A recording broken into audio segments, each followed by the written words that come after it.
Hi friends, welcome to PVK guidance. ఎలా ఉన్నారండి? ఎలా చూస్తున్నారు మిత్రులారా? మరి ఈరోజు వివిధ వార్తాపత్రికల్లో ఇటు డిఎస్సికి సంబంధించినటువంటివి, అలాగే జాబ్ క్యాలెండర్ గురించి వచ్చినటువంటి న్యూస్పై చిన్న విశ్లేషణ అండి.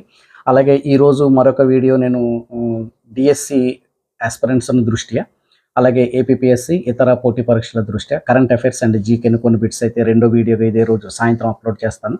ఒకసారి మీకు వీలైతే అవి కూడా చూడండి. మనకి ప్రాక్టీస్ పరంగా ఆ బిట్స్ చాలా ప్రయోజనకరంగా ఉంటాయి. అలాగే జాబ్ న్యూస్ మీద కనుక మాట్లాడినట్లయితే ప్రతి ఏడాది మేము జాబ్ క్యాలెండర్ ఇస్తామని చెప్పి ప్రభుత్వాలు ఊరిస్తూనే ఉన్నాయి నిరుద్యోగుల్ని.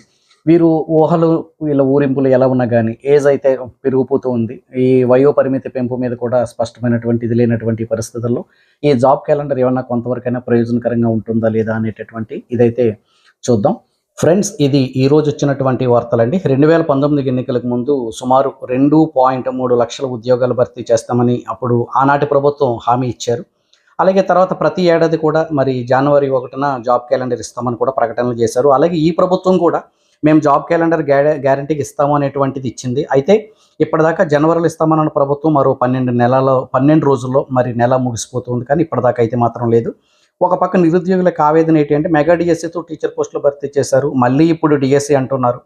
అలాగే గత ప్రభుత్వం వైసీపీ హయాంలో మమ్మల్ని పట్టించుకోలేదు, కానీ ఇప్పుడైనా మరి ఈ యొక్క జాబ్ క్యాలెండర్ హామీ మీద అయినా డిఎస్సి పైన మరి ఇప్పుడు మాకు హామీ కావాలి ప్రస్తుత సర్కార్ మీద నిరుద్యోగుల ఆశలు పెట్టుకున్నట్టుగా ఉంది. మరి ఎక్కువ వార్తను లోపలికి వెళ్ళినట్లయితే కనుక ప్రభుత్వాలు ఇప్పుడు కూడా ఉద్యోగాలను భర్తీ చేయాలనేటువంటి నిశ్చయంతోనే ఉంటాయండి. కానీ కొన్నిసార్లు దానికి అనేకమైన సవాళ్ళు కూడా ఎదురు చూస్తూ ఉంటాయి. సవాళ్ళు ఎదురు చూస్తున్నప్పటికీ కూడా మరి ఇక్కడ చూడండి, ఎదురు చూపులు ఇప్పటివి కావు. ఇప్పటి నుంచి అంటే చాలామంది ఈ యొక్క నిరుద్యోగులు ఆశతో ఎదురు చూస్తున్నటువంటి ఈ ఉద్యోగాలకు ఇప్పటిదాకా కూడా అతీగతి లేకుండా పోయింది. అలాగే 2023లో ఇచ్చినటువంటి నోటిఫికేషన్లు కూడా ఏపీపీఎస్సీ మరి ఏ స్థాయిలో ఉందో అన్నది అర్థం చేసుకోవాలి. అనేకమైనటువంటి న్యాయ వివాదాలకు తావు లేకుండా ఆనాటి ప్రభుత్వం చూడండి, గ్రామ వార్డు సచివాలయాల నోటిఫికేషన్ ఎంత క్లియర్గా అయితే ఇచ్చిందో అలాగ మరి ప్రభుత్వాలు నోటిఫికేషన్ ఇష్యూ చేసేటప్పుడే అనేకమైనటువంటి మార్పులు చేర్పులు అనేటువంటివి ఉండాలి. అలాగే విశ్లేషకుల చేత కూడా అంటే ఈ నోటిఫికేషన్ ఇచ్చిన తర్వాత ఎలాంటి న్యాయ వివాదం తలెత్తదు కాబట్టి ప్రీవియస్ నోటిఫికేషన్స్ దృష్ట్యా ఈ యొక్క న్యాయ వివాదాలను కూడా దృష్టిలో పెట్టుకుని నోటిఫికేషన్ ఇష్యూ చేస్తే ఇలాంటి తలపోట్లు ఉండవు. అలాగే ఏపీపీఎస్సీలో కూడా ఏమాత్రం చిత్తశుద్ధి లేనట్టుగానే కనిపిస్తుంది అనమాట అండి. నిరుద్యోగులు విసిగిపోయారు. ఒక ఏపీపీఎస్సీ జాబ్కు ప్రిపేర్ అయ్యే కంటే union public service commission, staff selection commission జాబులు ప్రిపేర్ అయితే ఎంతో మంచిది అనేటటువంటిది. లేకపోతే ఆర్ఆర్బీలు కానీ banking sector every year recruitment ఉంటుంది. కానీ ఏపీపీఎస్సీ రిక్రూట్మెంట్లు అయితే ఎగ్జాంపుల్ చూడండి, గ్రూప్ 2 గ్రూప్ 1 అయితే చూస్తే మరి గ్రూప్ 2 ఇప్పుడు భర్తీ చేసేయచ్చు, న్యాయ వివాదం తొలగింది. కానీ గ్రూప్ 1 పోస్టులు భర్తీ చేసిన తర్వాత మాత్రమే మేము గ్రూప్ 2 తీస్తామంటున్నారు. అలాగే డిప్యూటీ ఎడ్యుకేషన్ ఆఫీసర్ పోస్టులు మెయిన్స్ రాశారండి 2023లో ఇచ్చినటువంటి నోటిఫికేషన్. ఇప్పటిదాకా ఆ డిప్యూటీ ఎడ్యుకేషన్ ఆఫీసర్ పోస్టులో కూడా మోక్షం లేదు. ఎక్కడ జరుగుతుంది అంటే రాజకీయ ఒత్తిళ్ళు ఏమైనా ఉన్నాయా, లేకపోతే మీరు రాజ్యాంగబద్ధంగా ఏర్పడినటువంటి సంస్థ అయ్యుండి మీరు ఇలాంటి నిర్ణయాలు తీసుకోవడంలో మరి దేనికన్నా తలొగ్గుతున్నారా, లేకపోతే ఏంటి అన్నది మాత్రం నిరుద్యోగుల్లో $1000 ప్రశ్న అనమాట అండి. అలాగే ఇక్కడ అభ్యర్థులు కూడా అడుగుతున్నారు, డిఎస్సి పై ఉన్నటువంటి శ్రద్ధ ఇటు జాబ్ క్యాలెండర్ మీద ఎందుకు లేదు అంటున్నారు. కేవలం మిగిలిపోయినటువంటి పోస్టులకు మాత్రమే ఈ యొక్క ఏపీపీఎస్సీ నోటిఫికేషన్లు ఇస్తుందన్నమాట అండి. గమనించండి, ఇక్కడ సుమారుగా 905 పోస్టులతో గ్రూప్ 2, 89 పోస్టులతో గ్రూప్ 1 నోటిఫికేషన్లు 2023 చివరిలో విడుదల కాగా ఇప్పటి వరకు వాటి తుది ఫలితాలు కూడా రాలేదంటున్నారు. అలాగే ఇందాక మనం మాట్లాడుకున్నట్టు న్యాయ వివాదాలు ఎప్పటికప్పుడు ఫలితాలు వాయిదాలు పడుతూ ఉన్నా, అలాగే యూనివర్సిటీలో పోస్టులు అండి, ఇంకా దీనికోసం అయితే మామూలు సినిమా చూపించడం లేదు. గత ప్రభుత్వం అంటే చంద్రబాబు నాయుడు గారు గత ప్రభుత్వం ఇచ్చినప్పుడు ఆ నోటిఫికేషన్ ప్రిలిమ్స్ జరిగింది. ఈ తర్వాత మెయిన్స్ ఎగ్జామ్ జరిగిన తర్వాత జగన్ ప్రభుత్వం దాన్ని రద్దు చేసింది. ఆ తర్వాత జగన్ ప్రభుత్వం ఇచ్చినటువంటి నోటిఫికేషన్ రోస్టర్ పాయింట్లు సరిగా లేవని చెప్పేసి కొన్ని న్యాయ వివాదాలకు చిక్కుకుంది, కోర్టు దాన్ని రద్దు చేసింది. ఒక్కొక్క పోస్టుకు $1500 వసూలు చేసినటువంటి ప్రభుత్వాలు తర్వాత దీని గురించి నోరెత్తలేదు. మరి ప్రస్తుతం ఏమవుతుందో కూడా తెలియదు. గత 2 నోటిఫికేషన్ల పరిస్థితి ఏంటో తెలియదు. సరికొత్త నోటిఫికేషన్ ఇస్తామని చెప్పి కూటమి ప్రభుత్వం ఏర్పాటైన తర్వాత ఇప్పటిదాకా కూడా బోధనా సిబ్బంది లేదు.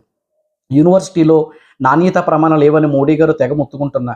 ఇక్కడ ఎందుకు నాణ్యత ప్రమాణాలు ఉంటాయండి? ఎందుకంటే యూనివర్సిటీ బోధన సిబ్బంది లేరు కదా. మీరు సక్రమంగా ఈ అధ్యాపకులని లేకపోతే ఆచార్యులని నియమిస్తే బాగుంటుంది. కానీ అలాంటివి మనం చేయలేనప్పుడు మనం ఆ దిశలో మనం నిర్ణయాలు తీసుకోలేకపోతున్నప్పుడు ఇక ప్రమాణాలు ఎక్కడుంటాయి? లేకపోతే జాతీయ స్థాయిలో మన ఆంధ్ర యూనివర్సిటీలు, మన ఆంధ్రప్రదేశ్‌లో ఉన్నటువంటి యూనివర్సిటీలు ఏ స్థాయిలో నిలబడతాయనేది తెలియనిదేముందండి. కాబట్టి కేవలం ఎన్నికలను దృష్టిలో పెట్టుకుని నోటిఫికేషన్ ఇచ్చినట్లయితే నిరుద్యోగులు ఎంతగానో నష్టపోతారు మిత్రులారా. కాబట్టి నిరుద్యోగులు కూడా ప్రశ్నించాలి. మన గళం వినిపించినప్పుడే ఆ దిశలో ప్రభుత్వాలు కూడా ఆలోచన చేస్తాయి.